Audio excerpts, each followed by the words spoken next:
Bonjour Jérôme Guedj. Bonjour. Merci d'être avec nous ce matin.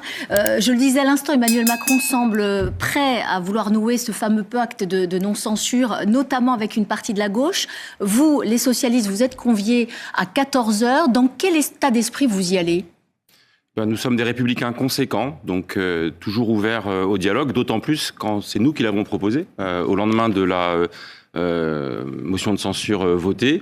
Ce sont les présidents des groupes socialistes à l'Assemblée, au Sénat, le premier secrétaire du Parti socialiste, qui ont écrit au président de la République pour lui proposer de rencontrer l'ensemble des forces de l'arc républicain. Donc il y a eu des rencontres bilatérales, aujourd'hui il y a une rencontre multilatérale. C'est nous aussi qui, les premiers, avons mis sur la table cette idée d'un pacte de non-censure, parce que la situation de blocage ne peut pas durer et que chacun doit prendre ses responsabilités. C'est ce que nous faisons en conscience. Juste un mot sur l'état d'esprit. Il y a 3 mois, le 5 septembre, le jour de la nomination de Michel Barnier, Olivier Faure annonçait d'entrée de jeu qu'il censurait ce gouvernement. Et la semaine suivante, il n'avait pas voulu se rendre à Matignon. Qu'est-ce qui a changé en 3 mois ?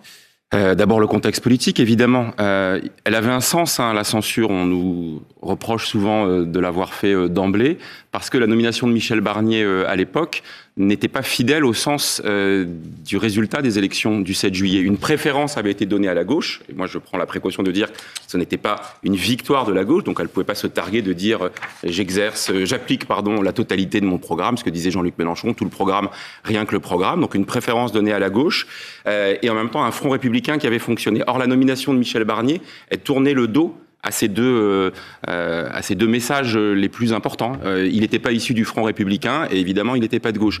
Donc, autant elle avait du sens à l'époque, aujourd'hui, nous proposons de revenir à l'esprit de ce résultat et c'est pourquoi nous défendons l'idée d'un Premier ministre issu de la gauche qui est capable de s'élargir et de faire vivre le Front républicain à l'Assemblée nationale. On va revenir sur le fond et sur les garanties peut-être programmatiques que vous demandez, mais sur la forme, les Insoumis ne veulent pas participer à ces réunions. Vous dites quoi ? Vous dites tant mieux ou vous dites même bon débarras ?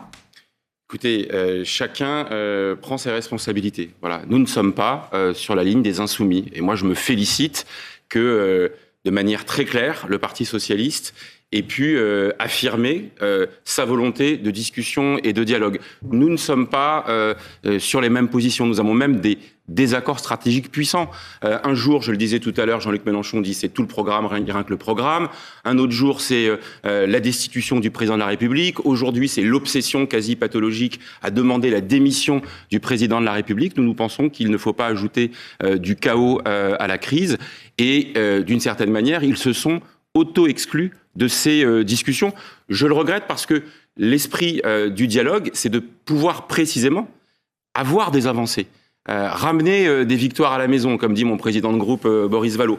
Et pour ça, il faut être autour de la table de discussion. Voilà, moi, je n'ai jamais refusé le principe du dialogue. La recherche du compromis, c'est pas de la compromission. Et s'enfermer dans des postures ne sert pas l'intérêt général. Vous dites il faut avoir des victoires, il faut aussi gagner votre autonomie par rapport aux Insoumis. Si demain il y avait des nouvelles législatives, si la gauche part en ordre des unis, ça risque d'être compliqué pour les socialistes. Est-ce que par exemple la proportionnelle pourrait être quelque chose qu'Emmanuel Macron doit mettre sur la table ?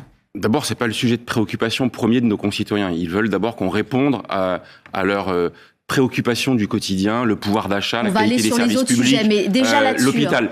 Mais c'est vrai que la question du fonctionnement démocratique, elle est posée depuis des années.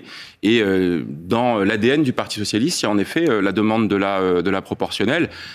Moi, je ne la mets pas comme condition préalable, si j'ose dire, pour se décrocher de tel ou tel, mais c'est ce qui permettra de construire justement des alliances respectueuses des uns et des autres. Bref, de ne pas être soumis aux diktats et un petit peu à la pression de se dire il faut se rassembler sur un accord programmatique dont les uns vont dire au fil du temps qu'il est le totem auquel on ne peut pas toucher. Moi, je le redis, pour que ça avance, il faut sortir de cette tenaille. D'un côté, on nous dit c'est tout le programme, rien que le programme, mais il faut de l'autre côté, et ça c'est extrêmement important et ne pas l'oublier, que d'autres renoncent à c'est tout le bilan, rien que le bilan d'Emmanuel Macron. C'est sur ça que ça a bloqué pour Michel Barnier. Michel Barnier n'a pas voulu se départir des échecs du bilan d'Emmanuel Macron, et donc dans la période qui s'ouvre, il faudra un nouveau cap politique. C'est indispensable. Rentrons dans le détail. Donc, quel gage, quelle garantie programmatique pour signer ce fameux pacte de non-censure? Parlons de la retraite.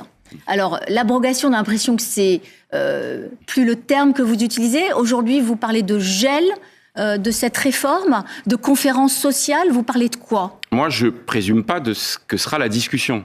Mais simplement, on ne peut pas rentrer dans une discussion en disant il y a des lignes rouges. Voilà. Moi, j'ai fait campagne pour être élu, comme je l'avais fait à l'Assemblée nationale en 2023, contre le report de 62 à 64 ans. Ça demeure l'objectif. Simplement, ça ne sert à rien de se dire on va pouvoir l'appliquer tout seul. Ce n'est pas praticable. On l'a vu dans la période précédente. Donc, ce qu'il faut, c'est pouvoir ouvrir cette perspective et trouver le chemin. Moi, j'avais, dès le mois de septembre, formulé la proposition de dire gelons, suspendons l'application de la réforme des retraites pour ceux qui devaient être concernés en 2025 et en 2026. Ouvrons une conférence de financement pour dégager les ressources qui sont nécessaires pour équilibrer la branche vieillesse et réouvrons le débat sur quelle est la bonne réforme des retraites en introduisant les questions de pénibilité, en introduisant les questions de carrière longue, de carrière hachée, de la situation des femmes. Ça demeure injuste aujourd'hui.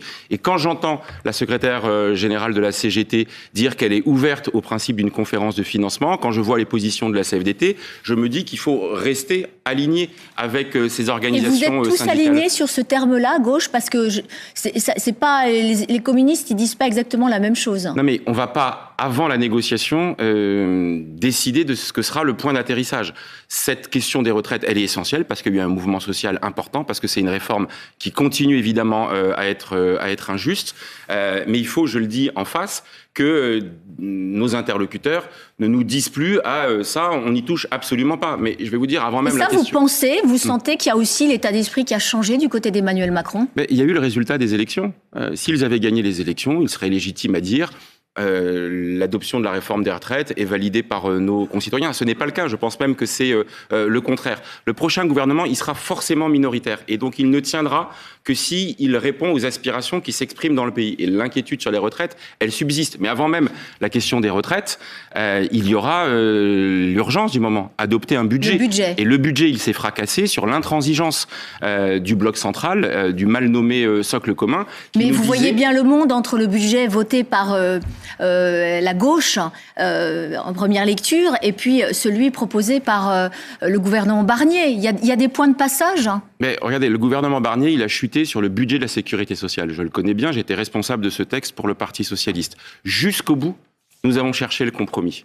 Jusqu'au bout, jusqu'à la fameuse commission mixte paritaire. Moi, je suis rentré avec le mandat de mes collègues députés du groupe socialiste pour trouver une position de compromis autour de quelques principes qui, à la fin, ne faisaient bouger que de 1% le budget de la sécurité sociale, avec des priorités très claires. L'hôpital, les urgences sont à l'os. Les EHPAD, pour 80% d'entre eux, sont en déficit. Et donc, il fallait augmenter la dotation que nous décidons collectivement de fournir à ces services publics absolument essentiels. On nous a dit c'est pas possible. On a demandé de ne pas dérembourser ni les médicaments ni les consultations médicales et on a demandé de préserver le pouvoir d'achat de l'ensemble des retraités. Ça, il a accédé à cette exigence-là. Pour l'instant, en faisant la moitié du chemin, c'est-à-dire en préservant uniquement les retraités les plus modestes et uniquement pour une période transitoire. Donc nous, ça, c'est sur la table aussi. Nous souhaitons que ces priorités demeurent parce qu'elles sont au service des Français et qu'en face, évidemment, parce que nous sommes des gens responsables, de dégager les ressources nécessaires. Et l'intransigeance à ne pas vouloir un partage des richesses plus juste et donc des prélèvements ciblés sur quelques-uns a rendu impossible la recherche de ce compromis. Il faudra bien le faire aujourd'hui. C'est préférable au chaos annoncé, qu'il soit institutionnel ou économique, parce qu'on nous disait que c'était très dangereux pour la situation française. J'entends que vous voulez un Premier ministre de gauche. Si ce n'est pas le cas, parce que ce sera sans doute pas le cas, est-ce que par exemple il pourrait y avoir un pacte de non-agression ou effectivement ce pacte de non-censure avec des personnalités, par exemple comme François Bayrou? Si on démarre avec un casting qui donne l'impression, et plus que l'impression, de prolonger la politique menée précédemment, alors il n'y aura pas eu le signal. Nous, on a dit très clairement que nous ne participerons pas à un gouvernement. Oui, pas participer, mais est-ce que vous le censuriez? Nous, on regardera texte par texte. On va pas, je le redis, ajouter. C'est ça l'objectif du pacte de non-censure, de pouvoir dire est-ce qu'on est capable, texte par texte, de construire des compromis et de ramener des avancées au service de nos concitoyens. Mais plutôt que de rentrer dans cet état d'esprit, j'espère que cet après-midi, et j'en suis convaincu, les négociateurs socialistes emporteront la mise en montrant que c'est beaucoup plus praticable comme chemin que de partir d'un Premier ministre venant de la gauche, avec mandat pour lui de faire vivre le front républicain. C'est ça le sens des responsabilités qu'on met sur la table. On va voir la suite. Merci beaucoup, Jérôme Guedj. Merci.